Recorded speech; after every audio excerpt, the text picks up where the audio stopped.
Hi friends, Mahanadi சீரியலில் upcoming episode என்னென்னு பார்க்கலாம். அட பாவிங்களா, இதைத்தாண்டா நான் சொல்லிக்கிட்டே இருந்தேன். திகட்ட 2 பேரையும் சேர்த்து வச்சு நம்மளை வீக்கா ஃப்ரெண்ட்ஸை சந்தோஷப்படுத்தினாங்க. எப்போ பிரிக்க போகிறாங்கன்னு தெரியலன்னு சொன்னேன். போச்சு, சோழி முடிஞ்சிச்சு. வீக்காவை பிரித்து வைக்கிறதுல இந்த டைரக்டருக்கு என்னதான் லாபம் கிடைக்குதோ தெரியலங்க. நோகடிக்கிறாங்க, பிரிச்சுட்டாங்க தலைவனையும் தலைவி. எனக்கு செம்ம இதுங்க. ஐயோ, என்ன பண்ணுறதுன்னு தெரியலங்க. இப்படி நல்லா இருந்த மனுஷனை இப்படி ஊரை விட்டு ஓட வச்சுட்டாங்களேங்க. என்னங்க அவர் பாவம் பண்ணார்?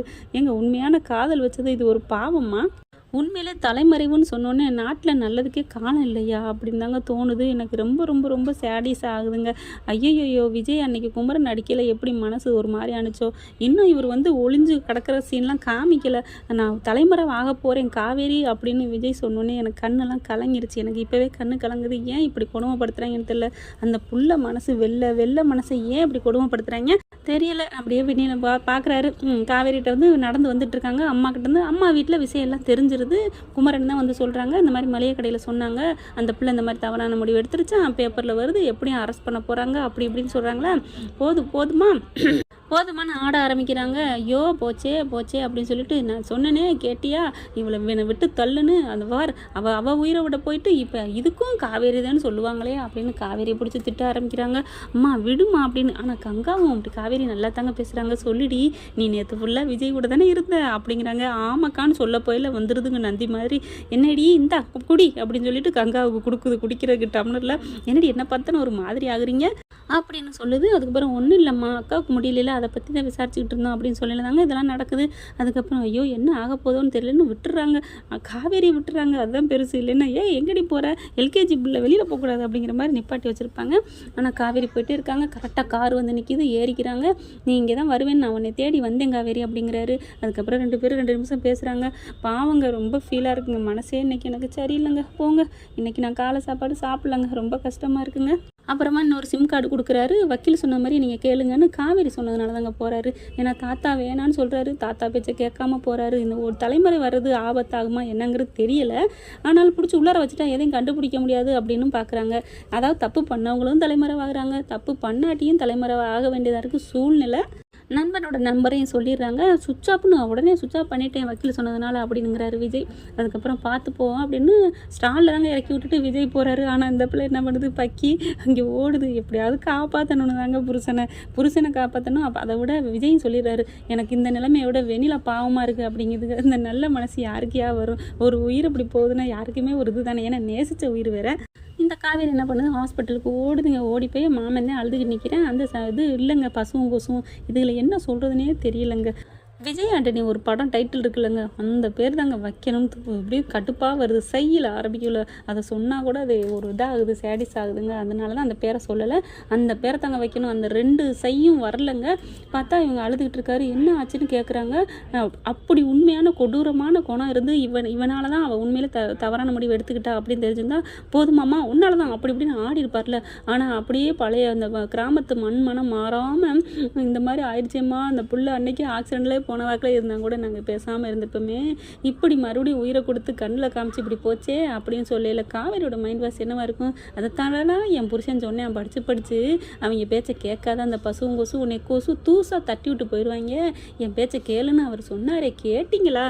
அன்பாவும் சொல்லி பார்த்தாரு, அதட்டியும் சொல்லி பார்த்தாரு, தூக்கி வச்சு கொஞ்சியும் சொல்லி பார்த்தாரு. ஆனால் நீங்கள் கேட்கலையே, இப்போ ஏண்டா அப்படிங்கிற மாதிரி தான் தோணுது. அதுக்கப்புறம் அழுகிறாரு. என்ன நடந்துச்சு அப்படிங்கிறாங்க. நர்ஸு வராங்க. கிரிட்டிக்கலாக தாங்க இருக்குது, நீங்கள் வேண்டிக்கங்க அப்படின்ட்டு போகிறாங்க. அப்படி காவேரி அப்படி பாவங்க உண்மையிலே ஃபீலிங்கோட தான் நிற்கிறாங்க. மாமா கிட்ட கெஞ்சி கேட்குறாங்க, சொல்லுங்கள் என்ன நடந்துச்சு அப்படிங்கிறாங்களா.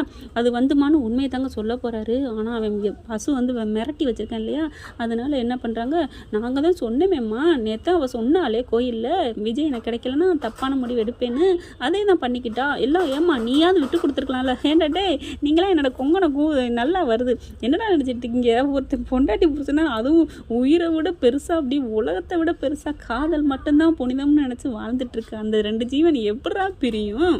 என்ன கேனைங்களடா நீங்கள்? அவங்கள பிரிக்க சொன்ன நாங்களாம் கொதிச்சு எழுந்துருவோம். அப்படி இருக்கல நீ பிரிஞ்சு போயிருக்கலாமேன்னு சொல்கிறியடா. என்னங்கடா சொல்கிறது போங்க.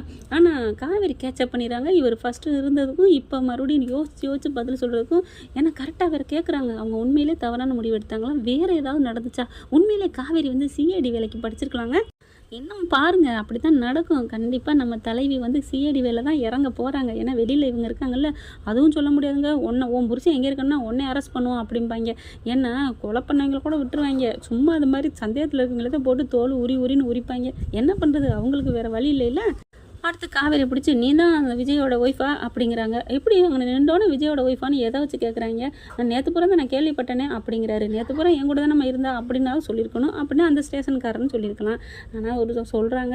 அதுக்கப்புறம் பார்க்குறாங்களா, அவன் எங்கேம்மா இருக்காரு விஜய் அப்படின்னு கேட்கல. தெரியல அப்படிங்கிறாங்க. என்னம்மா புருஷன் பொண்டாட்டி எங்கேயே தெரிலங்கிறிய, நேற்று பூரா ஒன்றாத்தானே இருந்தீங்க.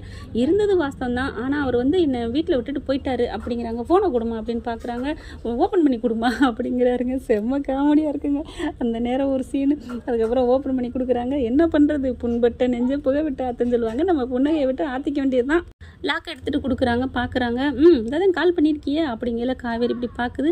அடுத்து வந்து என்ன சொல்ல போகுது, பண்ணுனே அங்கே சுவிட்ச் ஆஃப்னு வந்துச்சுங்க, பண்ணி பாருங்க அப்படிங்கிறாங்க.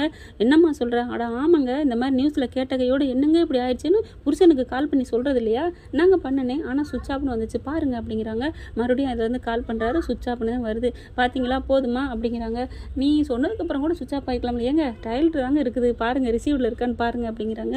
ஆமாம் ஒன்றுமே பேசலை அப்படிங்கிறாங்க. அதுக்கப்புறம் அவங்க மாமா பார்க்குறாங்க. என்ன நடந்துச்சு அப்படின்னு கேட்குறாங்க. அவரும் பொய் தானே சொல்ல போகிறாரு. அதனால் நிறுத்தி அது வந்துங்க, நாங்கள் என்ன பண்ணுறது, போக்க இடம் இல்லாமல் இருந்தோம். பசுபதி வீட்டுக்கு தான் போனோம். அவங்க அதை பேசிக்கிட்டு தான் இருந்தோம். அதுக்கப்புறம் பார்த்தீங்கன்னா, நான் விஜய் இல்லாத உலகத்தில் நான் இருக்க மாட்டேன்னு சொல்லிட்டு மாடியிலேருந்து விழுந்துட்டாங்க அப்படின்னு சொல்லிடுறாங்க. பேசிக்கிட்டு தான் இருந்தோன்னு சொன்னது ஒன்று லாக் பண்ணிக்கிறாங்க. ஏன்னா எல்லோரும் பேசிக்கிட்டு இருக்கலான்னு விழுந்திருக்காங்க. அப்போ இவங்க ஏதோ பண்ணியிருக்கணும் அப்படிங்கிற தோணு வரும்ல தானே, எல்லாத்தையும் அதை ரெக்கார்ட் பண்ணிக்கிறாங்க. ஏன்னா எங்களுக்கே தெரியாது அவளாக விழுந்து கிடந்தா அப்படின்னு சொல்லியிருந்தா கூட எப்படி நடந்துச்சுன்னு தெரியலன்னு சொல்லியிருக்கலாம். நாங்கள் பேசிக்கிட்டு இருக்கையில் அவளாவே நான் இருக்க மாட்டேன்னு போய் விழுந்தேன்னு சொல்லிட்டாங்களா, அதை வந்து ரெக்கார்ட் பண்ணிக்கிறாங்க. அதை விட கொடுமை என்னன்னு பார்த்தீங்கன்னா, பெரிய தீவிரவாதிங்க, தேடப்படுற தீவிரவாதிங்க லிஸ்ட்டில் போயிட்டு வீடெல்லாம் அலசி ஆராய்வாங்கல்ல, அந்த மாதிரி நமக்கு காமிக்கிறாங்க. அப்படியே போயிட்டு விஜய் ரூமில் அங்கே போய் பார்க்குறாங்க. அதாவது காவேரி வீட்டில் தங்கியிருந்தார் இல்லையா, அந்த வீட்டை போய் பார்க்குறாங்க. அங்கே சாரதா எல்லாருமே என்னடின்னு நடக்குதுன்னு அங்கே நொந்துக்கிடுதுங்க. எல்லோரும் ஜன்னல் வழியாக பார்க்குறாங்க. ரூமுக்குள்ளே போய் என்னென்ன இருக்குங்கிற பார்க்குறாங்க. அங்கே ஒன்றும் இல்லையா, என்ன இருக்குன்னு பார்த்தீங்கன்னா, அங்கே வந்து அவரோட இதயம் மட்டும் இருக்கும். விஜயோட இதயமும் காவேரியோட இதயம் தாங்க இருக்கும் வீடு முழுக்க. அந்த காற்றை கூட கேட்டாங்க, நீங்கள் காதுகளை வச்சு மெல்ல கேட்டிங்கன்னா அது வந்து வீக்கா அப்படின்னு தாங்க சொல்லும். அந்தளவுக்கு இங்கே வேறு ஒன்றுமே இல்லைங்க. வெறும் காதல் மட்டும்தாங்க. வெறும் காதல்னு சொல்லக்கூடாது, உயர்ந்த காதல் தாங்க சொல்லணும். அதாவது மற்ற சம்பவமான ஒரு கத்தியோ வேறு ஏதாவது அப்படி இருக்குன்னு தேடி வந்தீங்கன்னா நீங்கள் ஏமாந்தாண்டா போகணும். அந்த ரூம் முழுக்க காதல் தாண்டா இருக்குது. ஏன்டா எங்கள் பிள்ளைகளை இப்படி தடுத்து கெடுத்து விட்டுங்க. ஐயோ, அதுங்களை கொஞ்சம் கூட சந்தோஷமாக இருக்க விட மாட்டீங்களாடா. திகட்ட அன்பு கொடுத்துட்டு இப்படி தேட வச்சுட்டிங்களடா அப்படின்னாங்க. நொந்து நூலாகுது. எனக்கு உண்மையிலே கஷ்டமாக இருக்குது.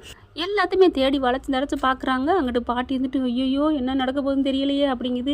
நான் தான் சொன்னேனே, யார் கேட்டது, இவ தான் எல்லாத்துக்கும் காரணமே இவ தான் அப்படின்னு சொல்லிட்டு தான் மகளை திட்டுறாங்க. அதுக்கப்புறம் அம்மா இருமா என்ன நடக்குதுன்னு பார்க்கலாம் அப்படிங்கிறாங்க. சாந்தி இருந்துட்டு இதெல்லாம் சரிப்பட்டு வராதுடி, நம்ம போயிடுவோம் ஊருக்கு, கிளம்புடி அப்படிங்குது. அம்மா எப்படிம்மா அதெல்லாம் பாதியோடு விட்டுட்டு போக முடியும், அதுவும் காவேரி இந்த நிலைமையில் வருவாளா, அதெல்லாம் வரமாட்டா அப்படிங்கிறாங்க. அவன் தலைமறைவாயிட்டான் அப்படின்னு இவங்க சொல்லிடுறாங்களா. அதனால தான் எதுக்காக தலைமறைவாகணும், ஏதோ தப்பு பண்ணதுனால தலைமறை இருக்காரு அப்படிங்கிற மாதிரி எங்கள் போலீஸ்காரங்க சொல்ல அப்படியே சாரதை பார்க்குறாங்க. போதுமா எல்லாரும் சப்போர்ட் பண்ணீங்களே அப்படிங்கிறாங்க. குமரனுக்கு என்ன பண்ணுறதுனே தெரியல. எல்லாம் ஒரு மாதிரியாக பார்க்குறாங்க. மாமி வந்துட்டு ஐயோ அன்னைக்கே இதுகளை காலி பண்ண வச்சிருக்கணும், இதுங்களை வீட்டில் சேர்த்துட்டு இப்போ என்ன நடக்குதுன்னு தெரியலையே அப்படி இப்படின்னு புலம்புறாங்க. என்னமோ வீட்டில் உத்தரத்தில் தொங்கிக்கிட்டவங்க மாதிரி பயங்கரமாக என்னமோ வீட்டுக்குள்ளே அந்த நடந்துச்சு, அதுதான் பயப்படணும் போலீஸ் வந்துச்சுன்னு.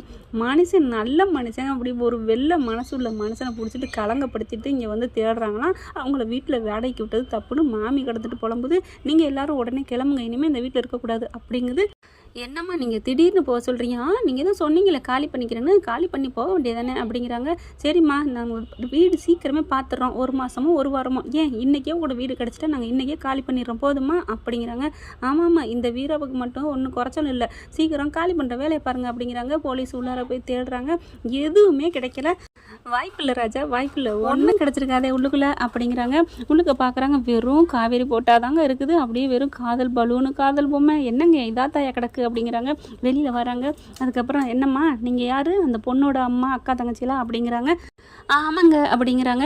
அவர் எங்கேயாவது இருக்கான்னு தெரியுமா உங்களுக்கு அப்படிங்கிறாங்க. நாங்களே அவனை ஆகாதுன்னு தாங்க சொல்லியிருந்தோம், வேணான்னு தாங்க சொல்லியிருந்தோம். அவன் தான் சும்மா வந்து இங்கே கடந்துக்கிட்டு எங்கள் உசுரை எடுத்துகிட்டு இருந்தான், இப்போ மொத்தமாக எடுத்துகிட்டு போயிட்டான், நீங்கள் என்ன வேணால் பண்ணிக்கோங்க, எங்களுக்கு அவனுக்கு எந்த சம்மந்தம் இல்லை அப்படிங்கிறாங்க சாரதா. போலீஸ்காரங்க பார்க்குறாங்க.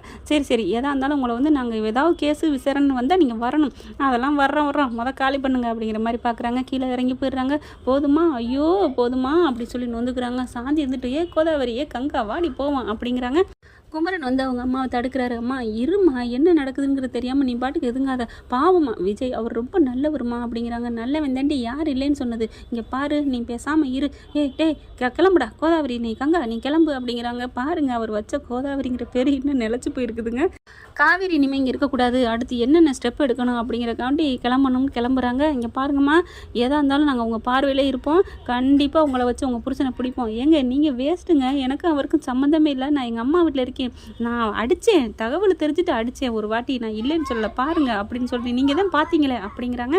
ஆனால் நாங்கள் எப்போ வேணாலும் ஃபோன் பண்ணுவோம், எடுக்கணும் அப்படின்றாங்க. அதுக்கப்புறம் இங்கே பசுவும் ராகினி வந்துடுறாங்க. ஐயோ இவளையே விட்டீங்க, இவளை கைது பண்ணுங்க அப்படின்னு சொல்லிட்டு வேகமாக வந்து கத்த.